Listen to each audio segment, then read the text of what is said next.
Hi everybody and welcome. This is the Apostate Prophet. I'm here in Germany, in Berlin, with a very important task that means a lot to me, and I am here with a very important person and with very important people in a country that means a lot to me, a country that I was born in, a country that I was raised in, a country whose values I learned to love, but whose values seem to be eroding when you first look at it.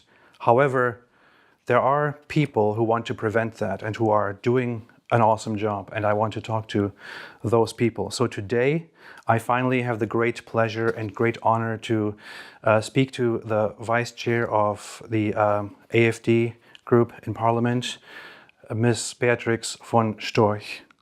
And I also have with me Vivian Bercovici. Vivian, yes. Yeah. Also on YouTube and with a website, but smaller following. Yeah, yes. First off, hello, Ms. von Storch. How are you doing? I'm fine. We're in the midst of the campaign. We're having the election on the 23rd of February, so kind of busy at the very moment, but we think we're doing good and we're very looking forward to having something new coming up in Germany. I see that there is a lot of change going on. I just saw polls yesterday about the AfD's standing in certain regional elections, and it's very surprising. What I remember is a decade ago, when the AfD was first starting out, people were joking about the AfD. They were saying, stopped joking now. Yeah, they weren't taking it seriously. They were mocking it. It was just starting out. And now the AfD is contending to be a leader in German politics. That's correct. So in all the polls, we are about at 20% plus, and the others are stuck or going down. So and we're setting the agenda. People talking about the issues we came up with a decade ago, or at least 5, 6, 7 years ago. But now one can say a decade, because 2015, that was the moment when Angela Merkel opened the borders and everyone could come to Germany, whoever wanted. And ever since we are addressing this topic, and now everyone is talking about it. Now they realize something has to be done because too many people are dying. Mm-hmm. They are stabbed, they are murdered. We have lost the control of our inner security. So this is now a topic, and we always said, if you don't close the borders, that will be the result. Here we are. As I just mentioned, I grew up in Germany. I learned values here. One of the things that I have very much in memory, which is also what is kind of strange when I travel around the world, if I tell people around the world that it's considered strange to be proud to be German or strange to be patriotic in Germany, they usually don't understand. But I, for example, learned from early childhood or as a teenager, as somebody of Turkish background in Germany, that Germans don't really have the right basically to be proud, and that this is something that they shouldn't be, talking about, that this is controversial. I see that there's a change happening, possibly also with recent changes of policy in terms of immigration, integration, and so on. We also recently had Alice Weidel with Elon Musk talk about pride, which was very interesting. Do you believe that there is a re-emergence of patriotism and pride in Germany, and German people finally finding the right to be proud of who they are again? Well, you know that this is a very complicated issue in Germany, and I think we have to learn not to forget about the past, while at the same time being able to be proud of your country. And this is the way we should address it. You can't build a country, on everything what has been gone very, very, very wrong in the past. This is nothing which will lead you to a bright future. You have to still, as a German, do not forget what has happened, but still we have to build a country on pride, on joy, on positive values, which keeps us together. because this is what strengthens a nation. This is what you need as a nation. And we forgot it, yes. And everyone who's starting to talk about it, that we, as every other nation in the world, has also the right to be proud of our country. They come up and say, "You want to forget about the past," and you know. So that's a difficult thing in Germany, and I think we have to come forward. I think we have to not to forget. I have to say it in every single sentence because otherwise some will pick only one phrase and then they will come on and tell us that we want to abolish everything what was in the past, and we are also addressing it.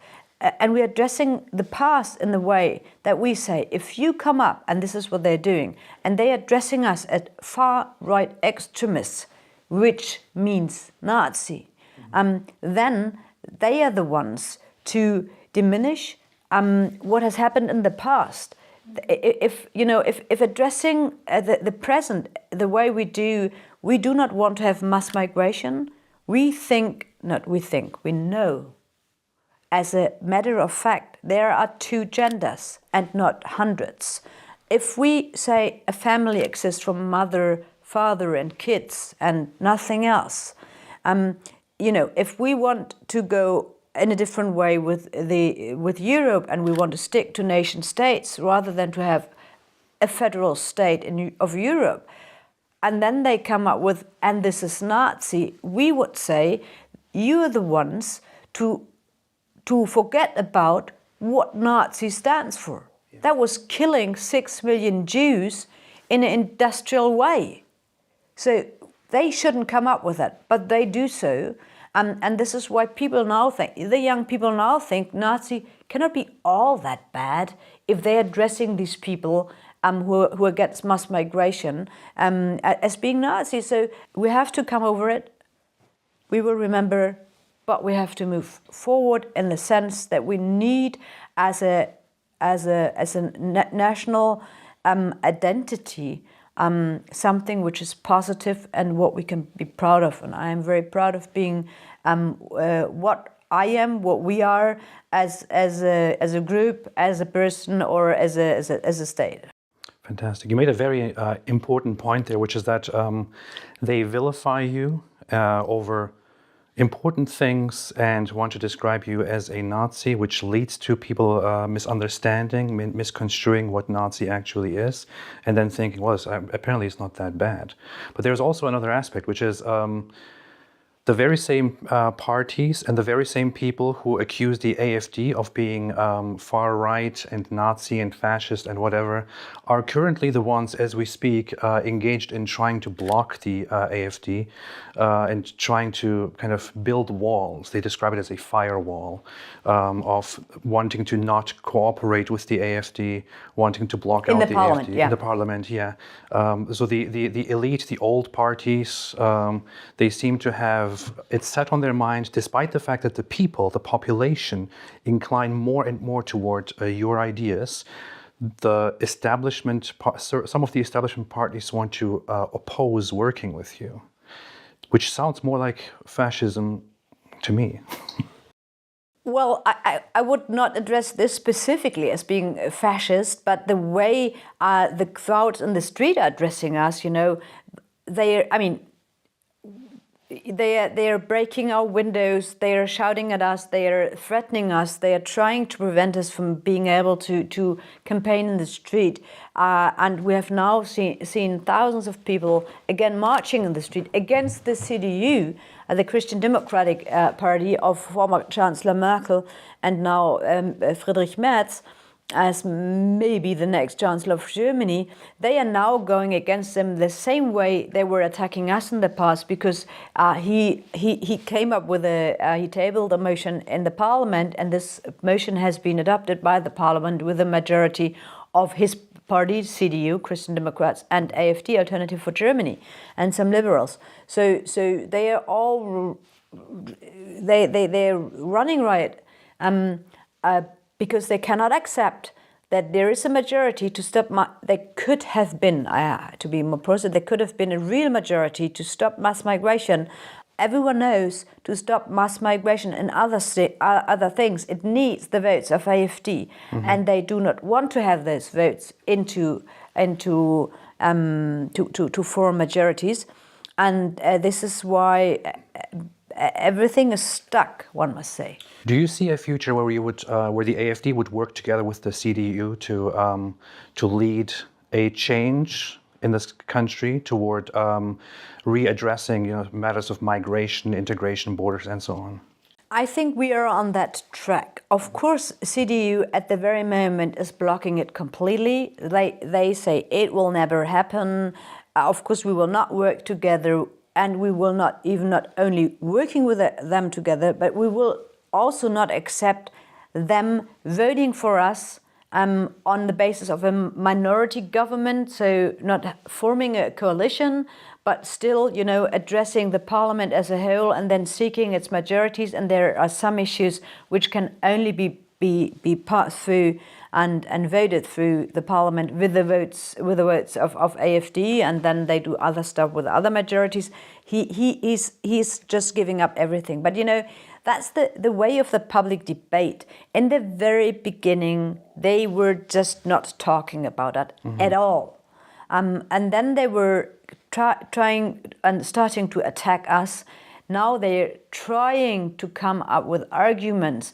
And in the very end, it will end like it has ended in Austria. In Austria, the same thing happened. So the CDU, Christian Democrats' sister party, which is the ÖVP in Austria, they said, we will not work together with our allies in Austria, which is the FPÖ.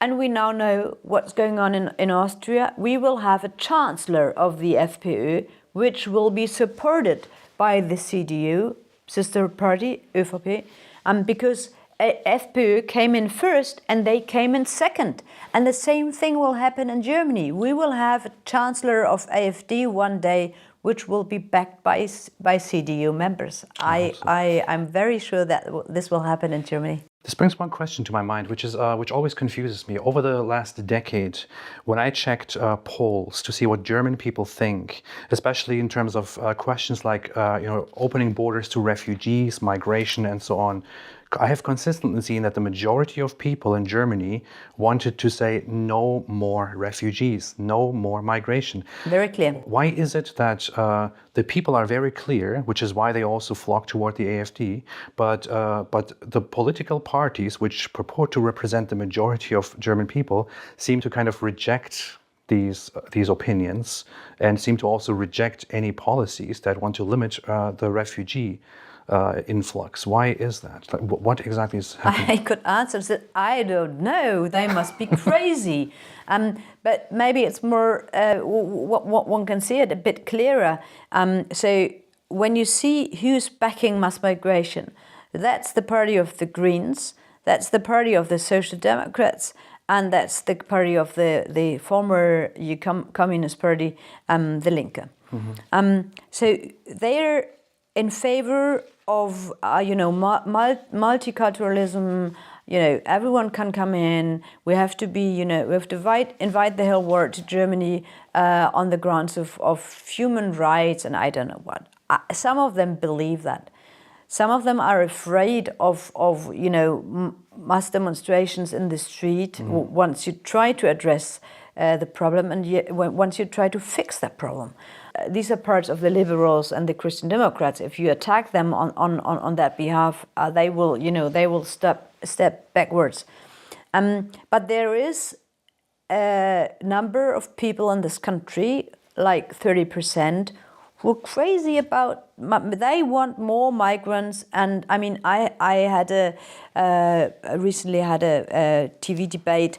And the journalist asking the questions, coming up with not migration but rapes. So is also due to not to asylum seekers, which is in all the numbers, but he came up with the silly idea that the problem was caused by Australians. And this is just ridiculous. Everyone knows that the number of rapes of women is growing and growing. We've got 10 rapes per day. by asylum seekers from Syria, from Afghanistan, from Iraq, and this silly guy came up with the idea, it might be from Australia. So some don't want to see the problem.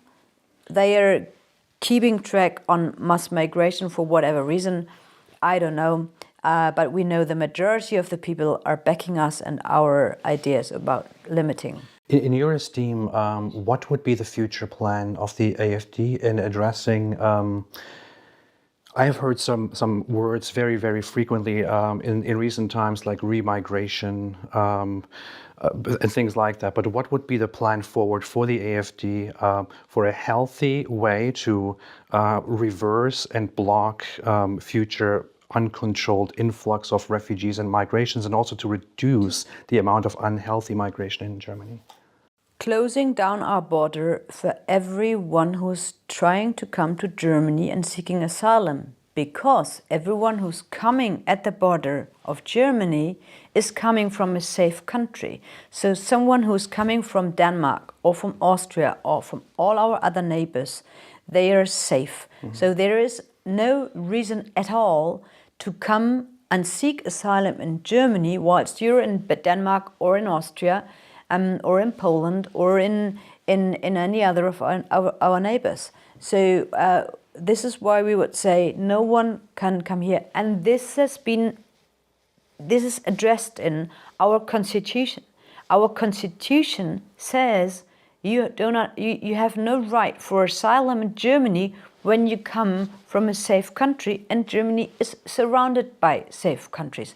Very easy. So no one will get asylum in Germany walking through our borders. And the other thing is we have to get rid of all those who are illegally here already. Mm-hmm. Mm-hmm. And then we have to check on those who are, and to some extent, legally here. Yeah. But they came from Syria. They come from Afghanistan. We cannot take in all people from all of the world only because there's an Islamic regime running their countries. I mean, that's ridiculous. They coming up with the rights of the women are not agreed upon in those countries. Yes, we know it's an Islamic country. That's the way Islam countries run their countries. Precisely. So why? And you want us to take all the women in because they have no rights under Islam law? Yeah, that's a matter of fact, but that's not our problem. We cannot solve that problem, to say the least. That's a very good thing. You don't have the responsibility to fix their problems. You don't have to deal with that, right? So we know that they have their problems. And this also brings me to another point, which is Islam in Germany. Very controversial topic. For some reason, it's very controversial. In my opinion, it shouldn't be so controversial. I come from a Muslim background. I was raised in Germany here with very Islamic ideas. And while going to school and laughing and smiling in the faces of my teachers, I was told at home that they are our enemies and they are evil and so on. There are some really, really, really bad ideas and beliefs within Islamic culture that are very much in conflict with German values. And we talked a lot about whether Islam has a place in Germany, whether Islam belongs in Germany or not. What are your thoughts on the place of not only radical Islam, because I think it's like it's a misdesignation to simply call it radical Islam, about Islam in general and its place in Europe and specifically in Germany? We don't have anything against Islam. The only thing we want to make sure is that Islam is not controlling our country. So if you want to stick to Islam law, if you want to live overall society with Islam ideas, so you can do that, but not in Germany. You have to go to any Islam world country in the world. So we're fine with that. So you can then leave our country and live the way you want to live, but don't try to change our rules. We do not want to adapt to Islam rules, to way of living. And as we all know, Islam is not only a religion, it is also a religion, one can say, or one must say whatsoever. The fact is that the majority of written rules in Islam are addressing the non-Muslims. Yeah. So they're addressing me. It's 51% of the written, so the Quran and the Hadithan, Hadith. It's addressing by its majority non-Muslims. They are addressing me. nothing to do with their religion if they are addressing me. So this is what we have to make very, very clear. And this part of the Islam, which is the majority, is the political Islam. And but they are seeking the rights of freedom of religion by addressing the non-believers. This is what we cannot accept, and we will not accept, and we will stop that. We will stop the impact of Muslim people engaging in our non-Muslims world. Very, very, very clear topic. Beatrix von Storch, that's a great note on which to end.